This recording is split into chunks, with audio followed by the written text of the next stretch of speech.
Manifestantes que apoiam o presidente Jair Bolsonaro tentaram invadir a sede da Polícia Federal em Brasília na noite da última segunda-feira e protagonizaram cenas de terror e violência na capital do país. Nas imagens, bolsonaristas aparecem jogando blocos de concreto nas ruas e, ao fundo, é possível ver um ônibus pegando fogo ser incendiado pelos manifestantes.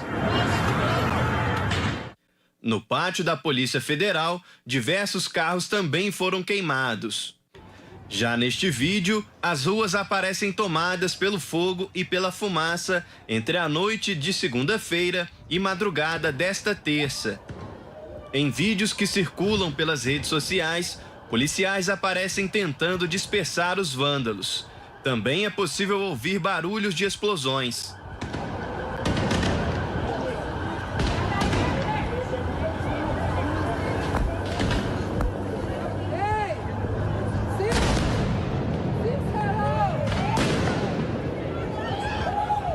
Os atos de vandalismo pelas ruas da capital do país começaram após a prisão do indígena José Acácio Sererê Chavante, que foi decretada pelo ministro do Supremo Tribunal Federal, Alexandre de Moraes. De acordo com o STF, o indígena é acusado de condutas ilícitas em atos antidemocráticos. O ministro da Justiça e Segurança Pública, Anderson Torres, afirmou pelas redes sociais que desde o início das manifestações, a pasta tem feito contato com a Secretaria de Segurança Pública para conter a violência e restabelecer a ordem.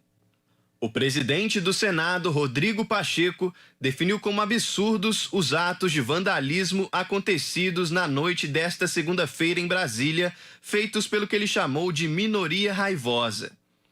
Em entrevista coletiva na noite desta segunda-feira, o futuro ministro da Justiça, Flávio Dino, garantiu que o presidente eleito Luiz Inácio Lula da Silva está em segurança. Em nenhum momento o presidente Lula foi exposto a qualquer risco. O presidente Lula, nesse momento, está em absoluta segurança e assim prosseguirá até o momento da posse e até, portanto, o pleno exercício das suas funções. Em nota divulgada também na segunda-feira, a Secretaria de Segurança Pública do Distrito Federal declarou que esses atos são praticados por grupos isolados e estão sendo apurados pela Polícia Civil do Estado, e declarou que os participantes vão ser responsabilizados. A secretaria ainda afirma que, apesar do forte aparato policial mobilizado para conter os atos de vandalismo, ninguém foi preso em flagrante porque a ação da Polícia Militar se concentrou na dispersão das pessoas a fim de reduzir danos e evitar uma escalada ainda maior dos ânimos.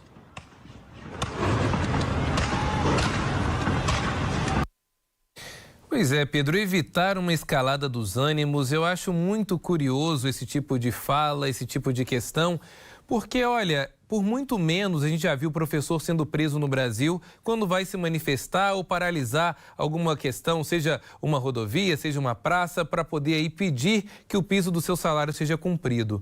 E a gente fala sobre os professores, mas são tantas as outras instituições e cargos que, quando se manifestam, são recebidos com tiros de borracha, bomba de gás lacrimogêneo. Será que realmente esse tipo de discurso, esse tipo de resposta é aceitável?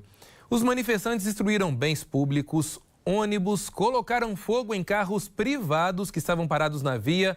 O que dizer de um fato como este? Pedro, uma boa noite para você mais uma vez.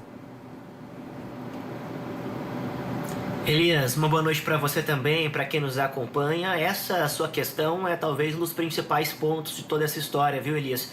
Cabe até lembrar, fazendo um paralelo, lá em 2013, quase 10 anos atrás, nós tivemos a prisão de um jovem chamado Rafael Braga. É uma pessoa que foi presa nas manifestações de 2013 por simplesmente estar carregando desinfetante. Ele estava carregando um desinfetante e foi preso naquela época nas manifestações.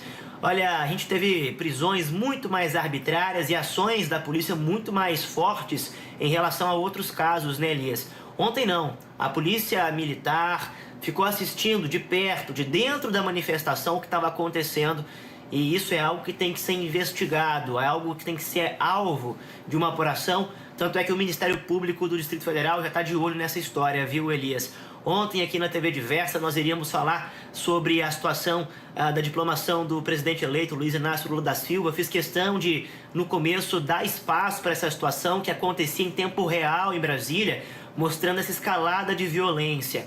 Olha, o golpismo que tenta tomar conta do país é um grupo pequeno, mas é um grupo barulhento, que faz protestos em quartéis e que agora essa violência se escala, Elias, para incendiar ônibus, carros, tentar invadir a Polícia Federal. Então é algo que tem que estar muito, mas muito atento, temos que estar muito atentos, porque é uma escalada da violência. Se não for contida, essa escalada pode ser ainda mais perigosa.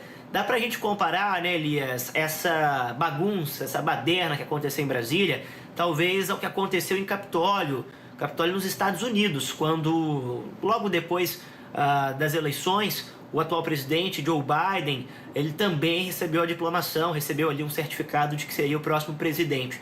É claro que um nível talvez menor do que aconteceu nos Estados Unidos, uma espécie de cosplay do Capitólio, é o que alguns especialistas têm falado, mas também é algo similar, de pessoas que não aceitam os resultados das eleições, e ontem isso se intensificou após a prisão de um indígena que é apoiador de Bolsonaro.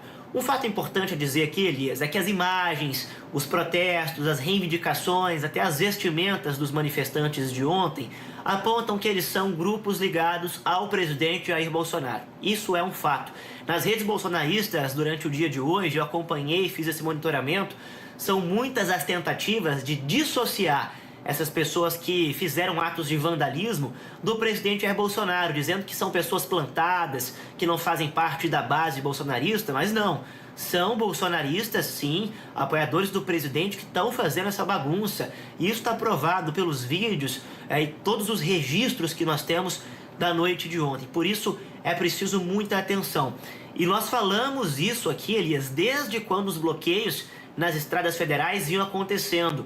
O silêncio do presidente Jair Bolsonaro, desde o resultado das urnas, é algo muito grave, que vem alimentando atos golpistas em todo o país. Bolsonaro não admitir publicamente a vitória de Lula e manter-se em silêncio, isolado, sumido, não faz nem as lives de quinta-feira que ele fazia no Instagram, nas redes sociais. Isso tudo alimenta essas ideias golpistas e alimenta uma base pequena, mas barulhenta, que quer reivindicar, de fato, esse golpismo no país, né? Não aceitando o resultado das urnas e indo, é claro, para as ruas fazendo protestos e também até atos mais violentos, como os atos que nós vimos ontem aqui em Brasília, no país. Olha, é algo que tem que estar sempre sendo monitorado de forma muito atenta. Ontem, na diplomação de Lula, Alexandre de Moraes fez um discurso muito incisivo, dizendo que as pessoas responsáveis por atos golpistas foram identificadas e que elas serão punidas. Não à toa, houve uma ordem de prisão contra esse indígena, a pedido inclusive da Procuradoria-Geral da União, não foi decisão do STF apenas, foi um pedido da PGR, e ao que nos parece, Elias, outros mandados de prisão como esse virão nos próximos dias, talvez no começo do ano que vem, até pelo recesso do judiciário.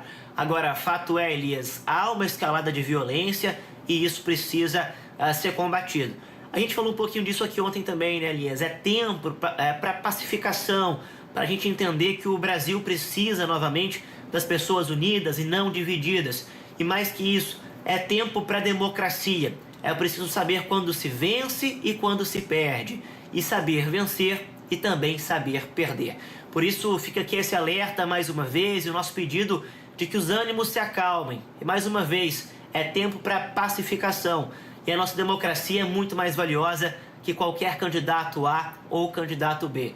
Ficaremos atentos, né, Elias, ao que pode acontecer nos próximos dias, mas é claro com receio devido a essa escalada de tensão que aconteceu em Brasília na noite de ontem, Elias. Sem dúvidas, Pedro. E o Ministério Público do Distrito Federal, agora à tarde, na verdade, fez a divulgação também de uma nota requisitando informações sobre a atuação contra esses atos que causaram danos ao patrimônio.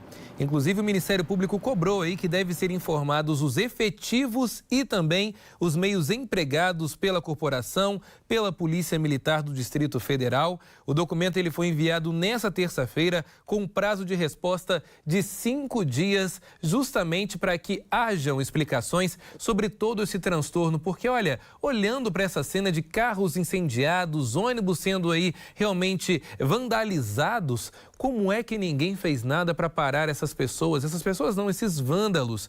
Afinal de contas, é possível lembrar que vivemos em uma democracia.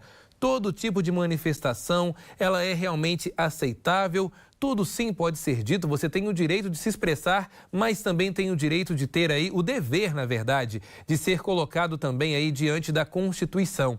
Nada feito fora da linha da Constituição, pedido de intervenção militar, cada um, claro, tem o seu direito de pensar como quiser. Mas eu me pergunto também, Pedro, por que apenas um grupo de pessoas seria escutado e outros 60 milhões de pessoas que votaram diferente ou pensaram diferente vão ter aí o seu voto desrespeitado por conta dessa minoria?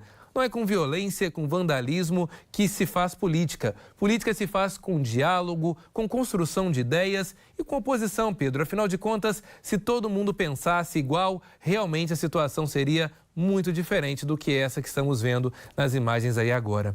Lamentável, Pedro. Muito obrigado pelas informações.